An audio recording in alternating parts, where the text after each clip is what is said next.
আইনি মারপ্যাচে আটকা বিদেশে থাকা অবৈধ সম্পদ জব্দের প্রক্রিয়া, 1 বছরে দেশে বাজেয়াপ্ত প্রায় 30,000 কোটি টাকা, দ্রুত রাষ্ট্রীয় কোষাগারে ফেরানোর তাগিদ। জামাত জোটে থাকা নেতাদের বিষয়ে কঠোর হচ্ছে হেফাজতে ইসলাম। 7 সদস্যের কমিটি গঠন টানাপোড়েন হলেও সংগঠন ভাঙার সুযোগ নেই বলছেন নীতি নির্ধারকরা। বাজেটে বাতিল হতে পারে পদ্মা সেতুর জন্য মোবাইল সেবায় আরোপিত 1% সারচার্জ, কমছে 300 টাকার সিম করও। 15 বছরে প্রথমবার করের বোঝা কমার প্রতীক্ষায় অপারেটররা। নারায়ণগঞ্জ শহরের বিভিন্ন এলাকায় তিতাসের সঞ্চালন লাইনে লিকেজ, প্রায় 1.5 বছরে 275 দুর্ঘটনায় প্রাণ গেছে 12 জনের, আহত 1.5 শতাধিক, দ্রুত মেরামতের আহ্বান। এবং বৈশ্বিক অস্থিরতার মধ্যেও দেশে জ্বালানি আমদানিতে রেকর্ড, হরমুজ এড়িয়ে স্পট মার্কেট থেকে সংগ্রহ করে সংকট সামাল, মজুদ সক্ষমতা বাড়ানোর তাগিদ বিশেষজ্ঞের।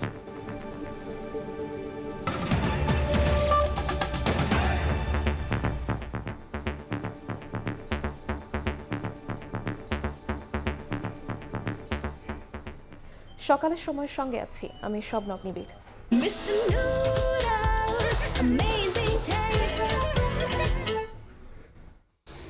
দেশে থাকা 30,000 কোটি টাকার অবৈধ সম্পদ জব্দ দুদকের। আইনি মারপ্যাচে আটকা বিদেশে থাকা সম্পদ জব্দে নিয়ন্ত্রণ নেই দুদকের হাতে। 1 বছরে দুর্নীতিবাজদের দেশ বিদেশে থাকা 40,000 কোটি টাকার সম্পদ জব্দের আইনি আদেশ পেয়েছে দুদক। এর মধ্যে দেশে প্রায় 30,000 কোটি টাকার সম্পদ জব্দ করলেও বিদেশে থাকা সম্পদে তাদের নিয়ন্ত্রণ নেই। বিশেষজ্ঞরা বলছেন, আইনি মারপ্যাচে আটকে আছে জব্দের প্রক্রিয়া, তাই দেশের সম্পদ দ্রুত রায়ের মাধ্যমে রাষ্ট্রীয় কোষাগারে জমা করতে হবে। তাসনিম তৌহিদের প্রতিবেদন। গাজীপুরে শেখ হাসিনার সাবেক উপদেষ্টা তারেক সিদ্দিকীর বাগানবিলাস নামের বিশাল বাগান বাড়ি। জেলার ফাউকাল এলাকাতেও ডুপ্লেক্স ভবন সহ এক বিশাল সাম্রাজ্য গড়ে তোলেন তিনি।